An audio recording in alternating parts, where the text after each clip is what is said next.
so I went outside and I sprayed my pastel. This is what I've been using these days, is the Blick Matte Fixative. The important thing is that it says it's workable. And this says it's fast drying, which is pretty much true unless it's really cold out. So the way I spray mine is, oops, get rid of my little face. The way I like to spray mine is I open it and I start at the top, and I'm not too far away, and I spray, like, I start at the top and I spray across, across, across, across, kind of trying to overlap it a little bit until I get all the way down to the bottom, and then I go back up, sort of about at that speed. And I try to hold my breath the whole time because it's not really good for you. And it would be a really great idea to wear safety glasses, because if you get this on your glasses, it'll pretty well ruin them. So it's also important to remember to spray with the wind. Yeah, all good tips. So now the first thing I'm going to do when I come back, because this is the very best time to do this, is I'm going to redraw. And the reason this is the best time to do that is because right now you have, you're fresh. You have a fresh eye to your painting. You haven't looked at it in a while, and it's easier to see your mistakes. So one thing I also want to show you here is when you look at, really anything that's not man-made, it is not a perfect circle, not like a tennis ball, for instance. It's really a line, a circle that's made up of a series of straight lines. So I wanted to get that feeling. And I said I was going to come back here with my lines that are going to show the edge of where this goes, because I was feeling kind of messed up by this going on off the page like that. And then this one here needs to come down a little bit more. Yeah, is that really right? So I guess this little dua here is up a little higher and it's not as big. And then the same thing here.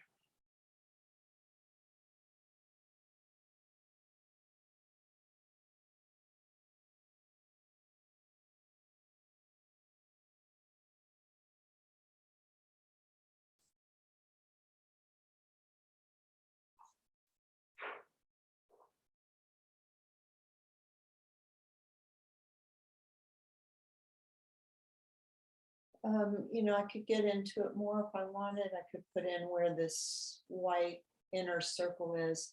I could do all that stuff, but I feel like I can probably do that okay. Yeah, so actually I see now, wow, I have really too much space here. Now there's some stuff, and here too, there's some stuff you just can't fix. Like, right, it would be hard for me to fix this now. This space, which is wrong, but I see that's why I was having trouble getting the shape of the shadow right too. So if I had this set up instead of working from a photograph, I would be able to move things around and make it match my drawing at this point. But I can't really do that. So I know I'm just going to have too much space here, and hopefully next time I'll do better. Okay, and so here,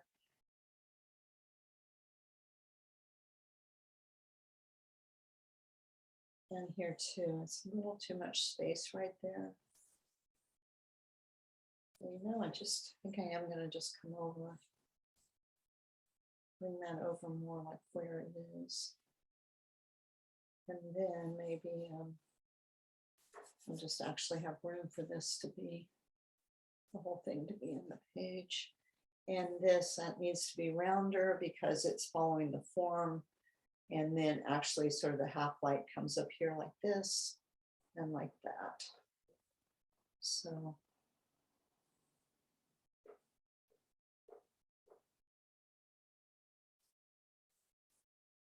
So what I can do, when I'm framing, because I've left myself with some options here, is that I could, frame it smaller place on this side, a smaller place to the mat. I have about a 1/4 inch right here. and then leave a bigger space on this side and cover that up. And there's things about that that might be better, because then this would not be running off the page in the same way that this is. So let me just see now about this shape. This needs to come from the bottom of that. Yeah, and see, I have to make this shadow so long. So really, you know, it should pretty much end where it, like that. If it's ending here, it needs to end here. So that's the problem. You make a mistake and it just kind of multiplies itself. Up here, this is a little more of a straight edge. Oh, and in fact, this is above my eye level, right? So it has a slight curve that comes down. This line, this here, the bottom of the base is below my eye level. So it curves up a little bit, and the top needs to curve down a little bit. And then it comes in like this. So before you add anything like a handle or anything to, like this pot is not symmetrical because the bottom is symmetrical, but the top is not because of the way the spout is fashioned in the handle. So yeah, so you want to be sure you have your drawing kind of like you're planning for it to stay before you start adding handles and things, because otherwise you're just going to have to redraw your handles probably. If you're me, you probably will have to.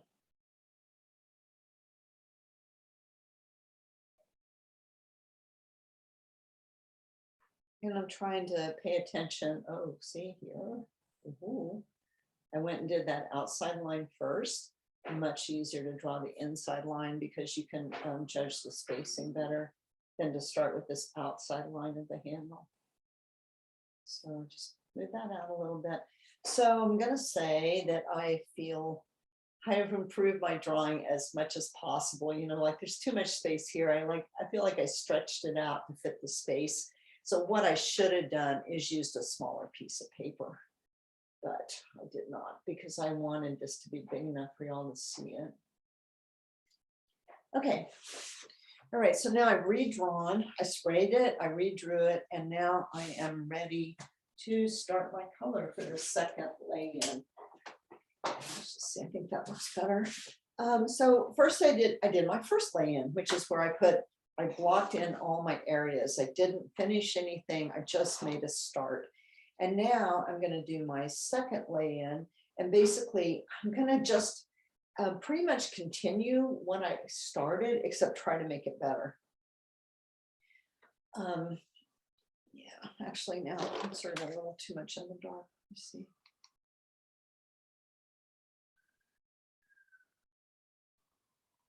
That's too much. Okay. All right. So it is better to paint with less light on your paper than too much light. If you paint with too much light, you'll paint darker than you think you are. And so because probably your painting will never hang in a place that has that much light on it. So having it be in the dark a little bit is good, although, you know, it's kind of hard to see.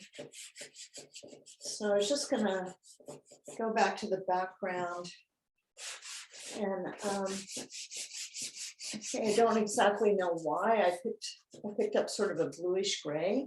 I think that I was thinking I wanted there to be a little more space, a little more air between my objects in the background. So I wanted to push them back a tiny bit more instead of having it be so red.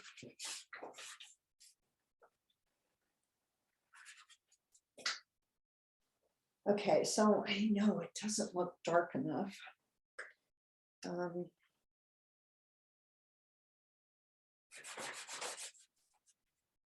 So this is a darker blue.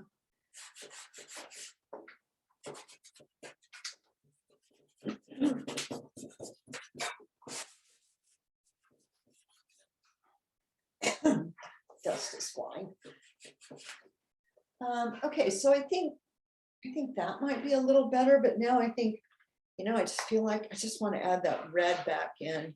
But the background isn't really black. So maybe over here, it seems like it's a little redder. So I'm just gonna add that red back in on this side and just bring it across over here a tiny bit, but I'm gonna keep this side a little darker.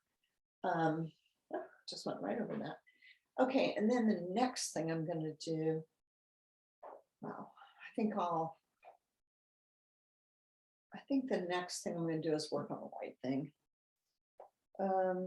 Okay, so this is a super light yellow, so I'm just gonna try that, see if that'll. Yeah, so I think that's better because it makes more of a difference between the light side and the half light. I do need to come back with my white and see if I can make that highlight come back again, because you can see I sort of lost it. And I also see I should have corrected the drawing right in here. It's really better to correct your drawing with your charcoal than with your pastel, because if you put pastel somewhere it doesn't belong, then it's a little hard to get rid of, sometimes very hard. But if you're charcoal, you can cover it up again. Okay, so there's my highlight on my white. So yeah, I still can make it white, but maybe it's a little too yellow since I have lemons. Maybe that'd be okay if I didn't have lemons. But it seems like maybe it's just a little too yellow. So I'm going to come back and I'm going to add just a little more of a blue back into it. You can see I'm still not really worrying about my strokes particularly, because like I said, it's just hard for me to do everything at once. And so far I've done composition, I did drawing, I put in my lights and darks, and now I'm working in color, and then I went back and I redrew. So that's where I'm at right now. And then the last two things are texture and edges. So those are the last of those things I work on: composition, drawing, value, color, and texture, and edges is the very last thing I do. Okay, so let's see. I don't know why I don't want to go there. I want to go to this yellow thing next. And I am just using a straight up yellow. Sometimes it can be more fun to do colors that are kind of muted, like rusty things or copper things, because you can see so many more colors in them than you can in something that's like yellow, because yellow or green or blue, they're really such strong colors that it's hard to see other components to them. So, but I would never, ever, never, I think I can say never, use just one color somewhere. I always use more than one. And it can count, even if you spray it, that still counts as another color, because it changes the color so much when you spray it. And now I see that I'm not really looking at what I'm doing as like I should be. The light comes across the top here. I don't know what's up with my easel, but it's making this weird noise now. Oh, maybe I didn't. Maybe that will be better. Yeah, so the light kind of comes across the front. And like here, I'm trying to work on that half tone. So I really, ultimately, I want this to be a gradual transition. I don't want it to be like a shocking transition. So I am going to be bringing some of the colors over from the light side. And usually when I bring a color across into the half light, I come across from the light side, not the shadow side. So instead of trying to bring this dark into here, I'll bring this light into here. It just seems like it works better. All right, and so then the shadow on that.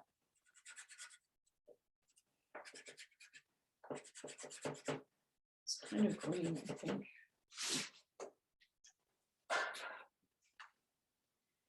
And then I need to restate that. I covered up all my orange right then. Let's see what this one will do. This is a Great American Pastel. This is one of the colors. They just don't have it in Rembrandt. But I have to be a little more careful. As you can see, I'm not putting on as heavy right there because it's very soft and it'll totally fill in your paper right away.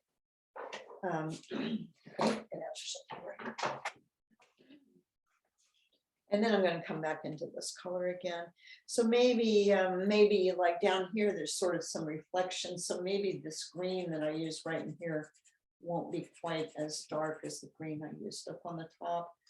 And then there's going to be a little bit of shadow right in there. It's got pastel on my pastel that transferred itself to my yellow. Okay. So I made that better. Like I got a little trapped here because I was kind of enjoying myself.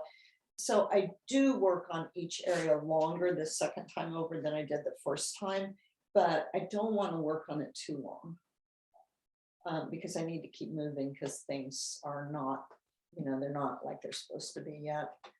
All right, so I'm gonna I think that's fine. I want to use like white. You want to put off using the white. Like, so this is a very light thing, but any colors I'm going to have in here, I need to do those colors before I add the white. White is sort of the end of the road. And one of the reasons for that is that it's harder to get a darker color to go on top of a lighter color. Let the cat out. So the dark colors are, because they just, the pigments, I don't know exactly, but the pigments are different than in the lighter colors. So it just makes them physically harder. So that's one thing about pastels. It's much better to work up from your darker colors. And that's another reason why spraying helps me so much, is because it darkens everything again. And I feel like I have a better chance then. So if I squint at this, I see I'm letting that get way too light. So I'm going to have to knock that down a little more. Because it isn't as light. It's turned away from the light a little bit. And it's even darker along this edge.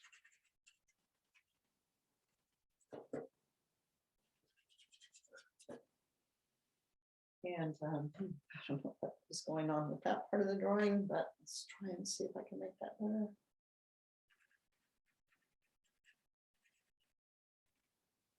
There is this little feeling of like maybe that lemon is dried out just a tiny bit. But I don't know, it's just not really working exactly. So when I get to this foreground, I'm going to see if I can cut in and make that shape better on that lemon. And now this guy.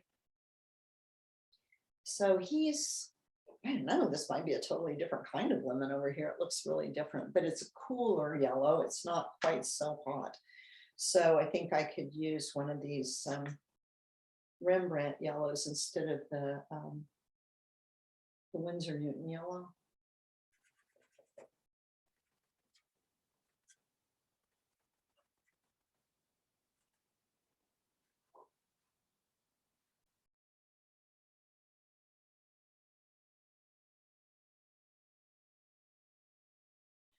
Okay, so a lot of times, there's times in your life when you're just not in the mood to paint.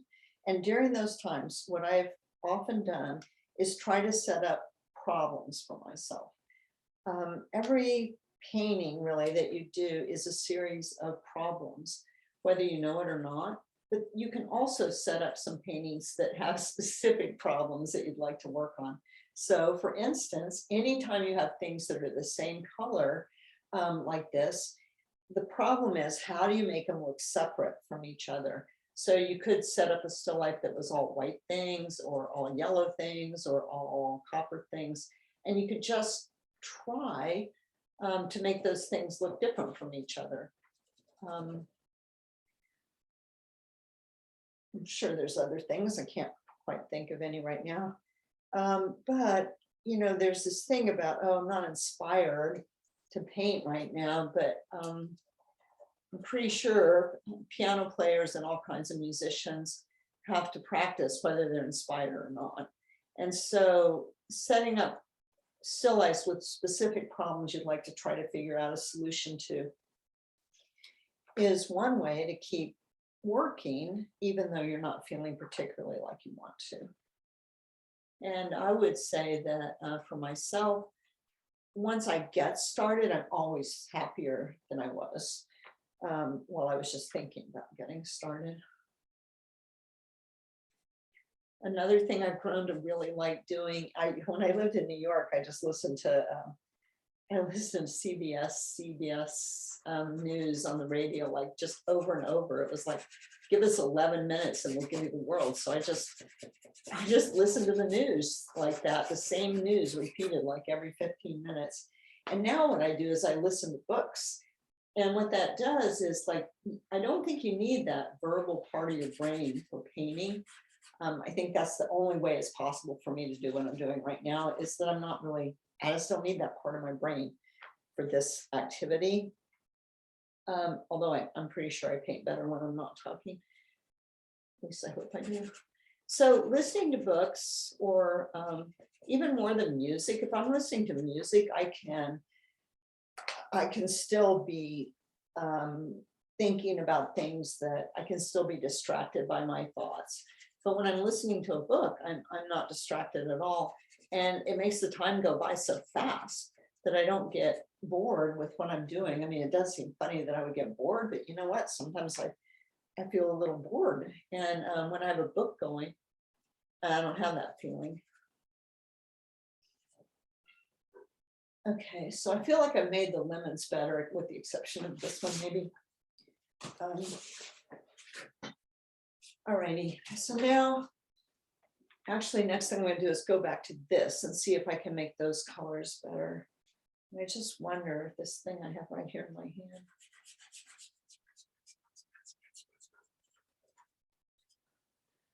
I would like to get some of this feeling of the reflections of the lemons in there, but I might have just gone way over the deep end there. So I don't know, I'm just going to try this. It started with this maybe, right? And now let's come back to it. Well, okay, that was also over the deep end. So I'm going to try this sort of turquoise color. So I do think some of these are just the exact same colors I used before. And I did a thing this time where I left out the colors I had been using. I have them here separated so I could, I don't know, I just didn't put them away after the first part of this demonstration. And maybe, you know, maybe for me, that's not a great idea, because there they are and I tend to grab them instead of grabbing something new, which is pretty amazing here, because I think this is the first purple I've used in this picture.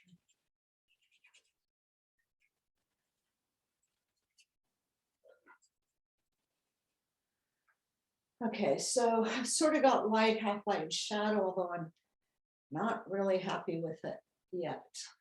Okay, so I think this shadow also has some of that. Oh, maybe this would be good. Some of that little bit of a rusty color to it from the reflections.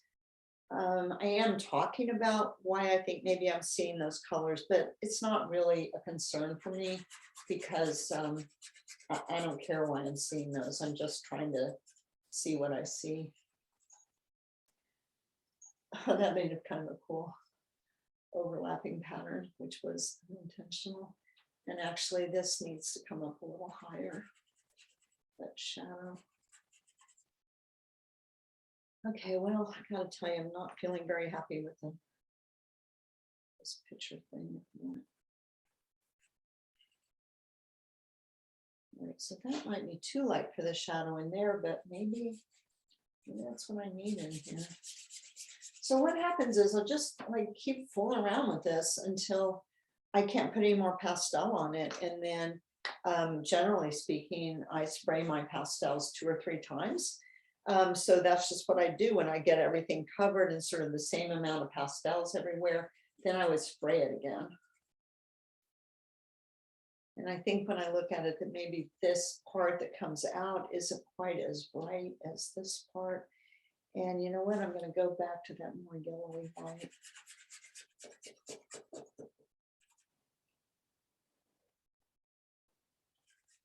So one thing, I see this a lot, is that if you do strokes this way, up and down, those are considered strokes with the form. So they're kind of, to me, also, they seem like drawing strokes. So like if I do this, I'm kind of repeating my drawing. And so if I do all my strokes going up and down like this, it's just like repeating the drawing over and over. And I've already explained to you that this shape is this way. So now what I want to do is I want to make some of my strokes go across the form and not just up and down, because I also want to explain to you that this is curving around. Yeah, so remember, you always want to have mostly, there's another little highlight right here. Mostly what you really want is some strokes to go with the form that are kind of drawing strokes, and some strokes that go across the form that show the width of it, not just always the length. So if you're thinking about doing an arm or something, it's the same thing. If you keep doing strokes up and down, you get these sort of spaghetti arms. But if you do some strokes that go across the form, then you'll get the roundness of the arm. And you see like the tattoo there, how that shows how round my arm is. That's how you want your strokes to go too, to show that roundness of the arm. All right, so I don't know, one is just usually not that happy. Let's just see what I could do up here. And I haven't gotten into any of these. Oh, well, I should do that little rim up there, but I haven't gotten into reflected light. So the different kinds of lights you have in anything you're drawing or painting is you have the light, which is the lightest areas in here, the big light. Well, actually, let me start with the highlight. That's the brightest light, you have the highlight. And then you have the light, you have the half light, you have the shadow, and sometimes you have really dark accents. So my background, but also right in here, that's a pretty dark place. So let me see if I can make that even a little darker. So this would be maybe the accents. So the accents are your darkest darks in the same way that your highlights are your lightest light. And then you have, I've heard this called this, although not very often, but this is the shadow that's on the object. Sometimes they also call that the core shadow because it's actually on the object. And then these shadows that are thrown onto the tabletop by the objects, those are called cast shadows. And not to make a rule, but generally speaking, cast shadows are darker than the shadows on the object or the core shadow. Especially like here, they're actually underneath. They're underneath the objects a little bit. So that makes them even darker. Okay, so then I want to work on this part too. And then I'm going to sort of skip ahead to to more like the finishing things, like the strokes and the strokes and the edges.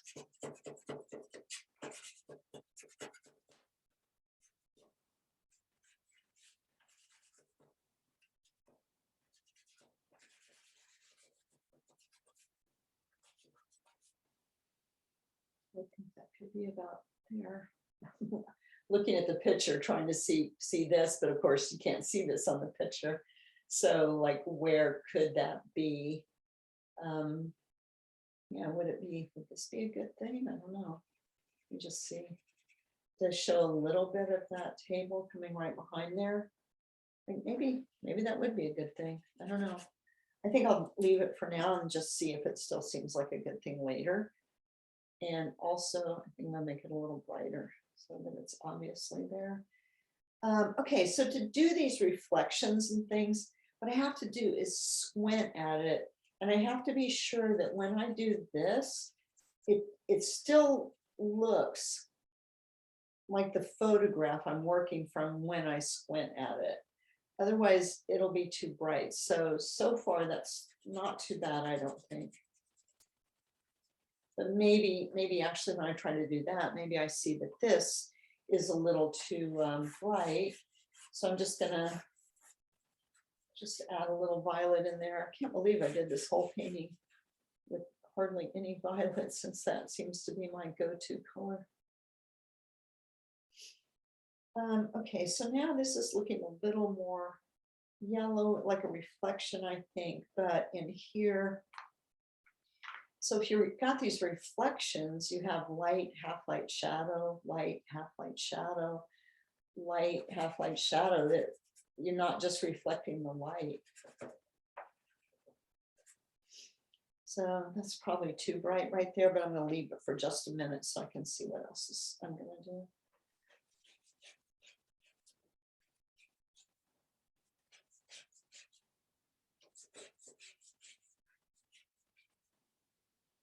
Oh, it's kind of getting better.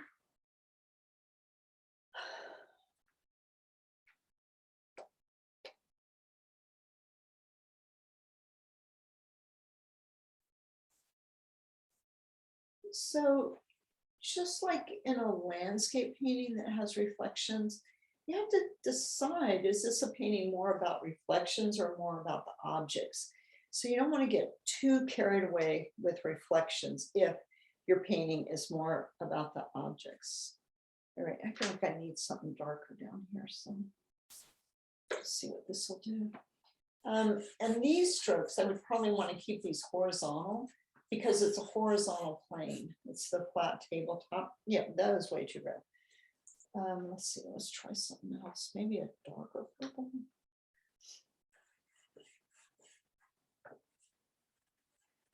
So I'm going to keep those strokes on my tabletop sort of horizontal to tell that that's a horizontal plane. If you could, like, I want my background really flat, but you could also choose to make your strokes up and down in the background to make sure that it looked like a vertical plane. And there's nowhere I found that this is more important than when you're doing landscape. Just by changing a little bit the angle of your strokes, you can really make something look like a little bit of a rise or a little bit of a fall on the land. But if you don't do your strokes in the right direction, yeah, it won't look the way it's supposed to. So it's important to follow the form, especially in landscape with your strokes. Now, I'm not doing it so much in these because, for one thing, I'm having to think a little more. I'm not sure how things are going down here. Yeah, I'm just not sure. So it's hard for me to think about like color, for instance, and about my strokes at the same time.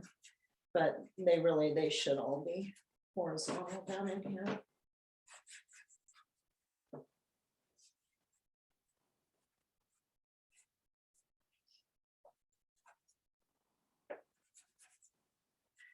All right, so yeah, maybe that's still a little too much. Huh? And I don't know what to do about the texture down here. It's like obviously a wooden thing. Yeah, I feel like I'm not sure what to do. Do I want to make, see that right then, because I'm not thinking, it's a little too early for me to be thinking about strokes. But I was thinking that maybe I could put in a little darker color and then come back with a little light.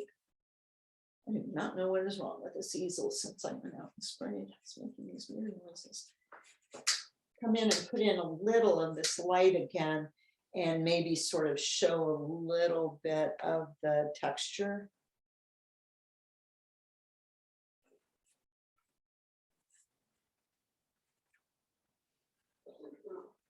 Okay, so strokes, try to follow the form with your strokes. One of the problems about landscape for learning how to be good at making marks is that landscape is, still life is not that great a place to learn about making marks and making texture because all of this is pretty well smooth.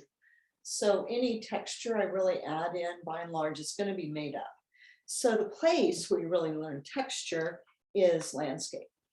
Because when you're outdoors, every tree has got like a million leaves and every blade of grass and rocks and all that. So you're having to make texture all the time, and you're having to figure out ways to make texture that means you don't have to do every blade of grass. But in still life, things are just kind of textureless, unless that's why also you could do flowers, you could do dried flowers.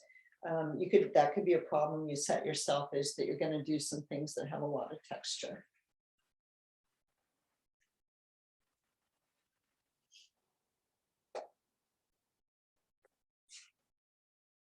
And as I mentioned before, the great thing about still life is you really learn about composition. So each thing that you do teaches you different things. So portraits really teaches you about drawing because people are quite familiar with people's faces, and they'll know if you make a big mistake. Whereas this, the minute we walk away from this photograph, nobody's going to know that I didn't do it right. So I kind of was thinking, oh, maybe if I brighten up the yellow, then maybe my reflections will be okay. And I'm actually going to come back with some white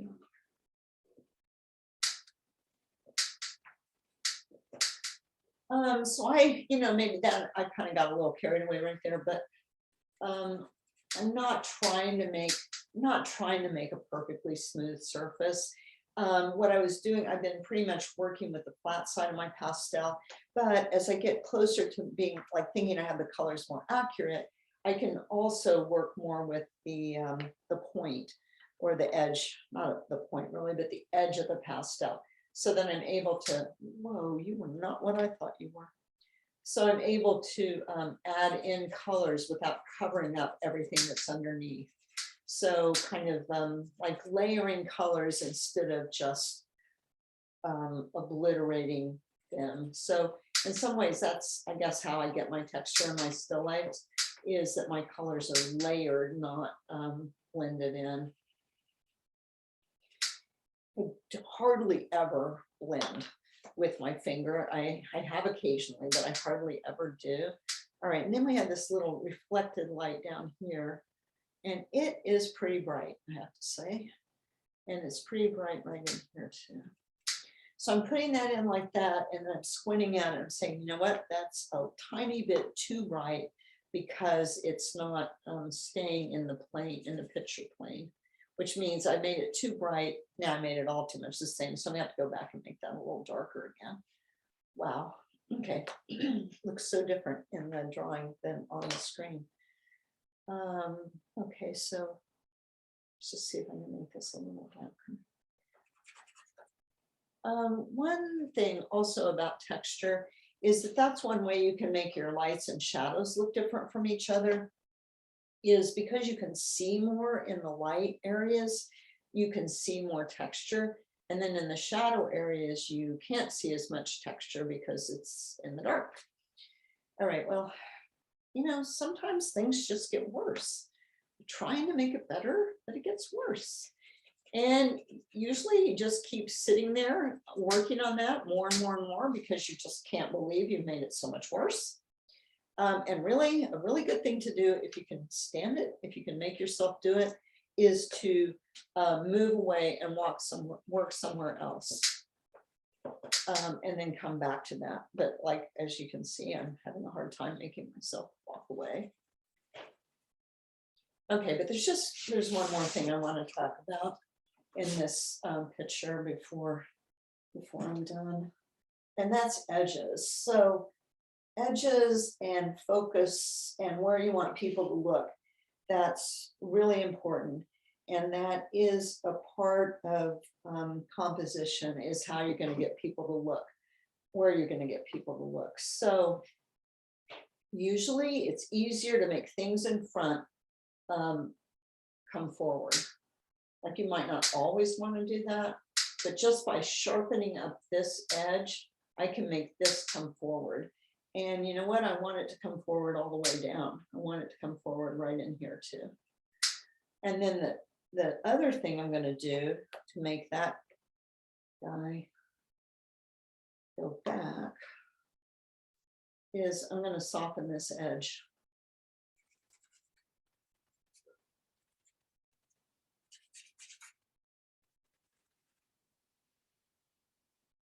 And I'm going to do that right here too, because I don't really want you to look at that particularly. I just kind of messed up the drawing. So messing up your drawing when you're working on your edges could make people look at them more. So I'm gonna have to wait and decide about that, because I do feel like I need a slightly darker dark right in there. So a couple ways you make things really stand out is you could add more detail. and that'll bring something forward. So you could, you know, try to add some of these little doodahs.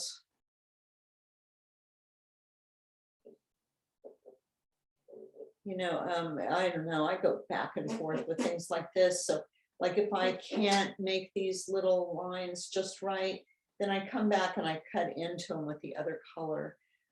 So don't feel like you have to be able to make a fine enough line.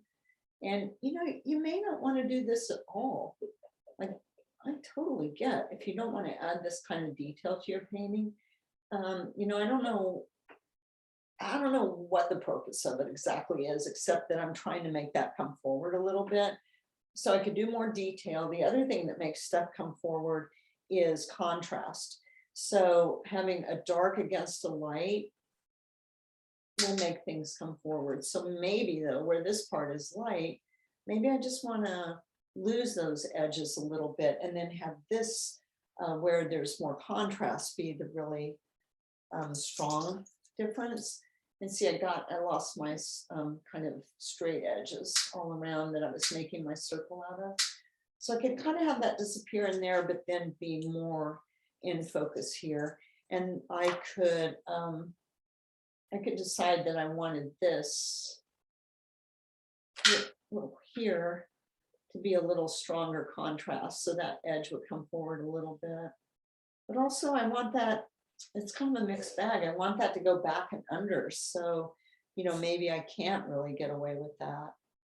So edges, everything else I've done so far in this painting, well, I guess with the exception of texture, is I'm looking at it, I'm trying to see what is happening. I'm not just like making it up, I'm actually looking at it. Edges though, I'm making them up because wherever you look is in focus. But so you have to sort of pretend you're not a human, I guess, when you're doing this, because wherever you look is in focus. So therefore you have to just decide what you're going to make in focus so that your viewer is forced to follow hopefully your guidance about what is important in this painting.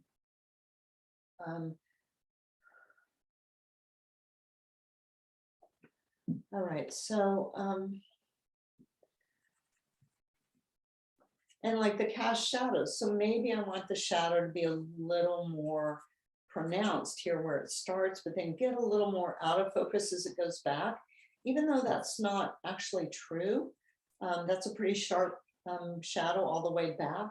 And then back here, maybe I just want to bounce a little of the light off the lemon into the background to make that not be so standoutish right there. Right here, I want to, like I talked about, should I make that lighter or darker back there? And I made it lighter, but maybe it's too light and I just need it to be more, actually I probably need it to be more like that.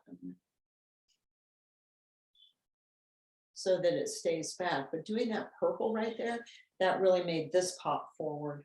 And then this is such a long line to be in focus all the way.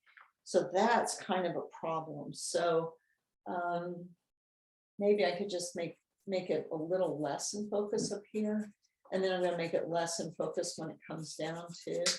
And you can't just, I don't know, just leave it like that.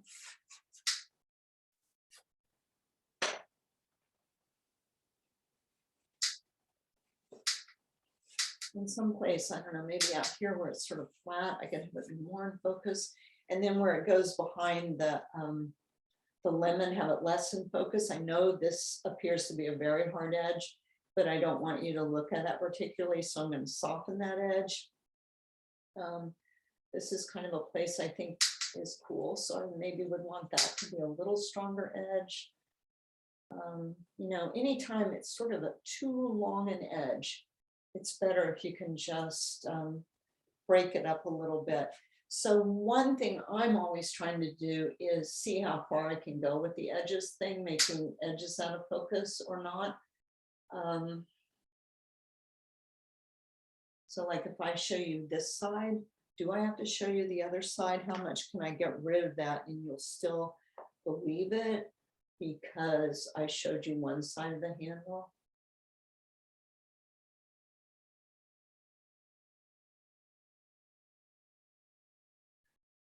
And almost always in this, I'm doing that same thing I mentioned before with the half lights.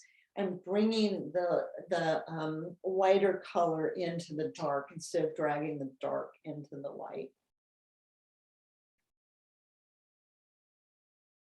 So this is pretty rough. Oh, and I could put in that little reflection. Okay, so I didn't finish what I started earlier. So you've got highlights, light, half light, shadows on the object, accents, cast shadows, which are the shadows cast onto the table. And the other thing you have is reflected light. And this is pretty much a rule. Even though I don't love rules, this is pretty much of a rule. And that is that your reflected light cannot be as strong as the light. And reflected light is caused by the light coming across, hitting whatever's over here on this right-hand side, and then bouncing back in. So it just can't be as strong because it's not like light shining right on here. It's just the light that's bouncing off something else and shining back into the side.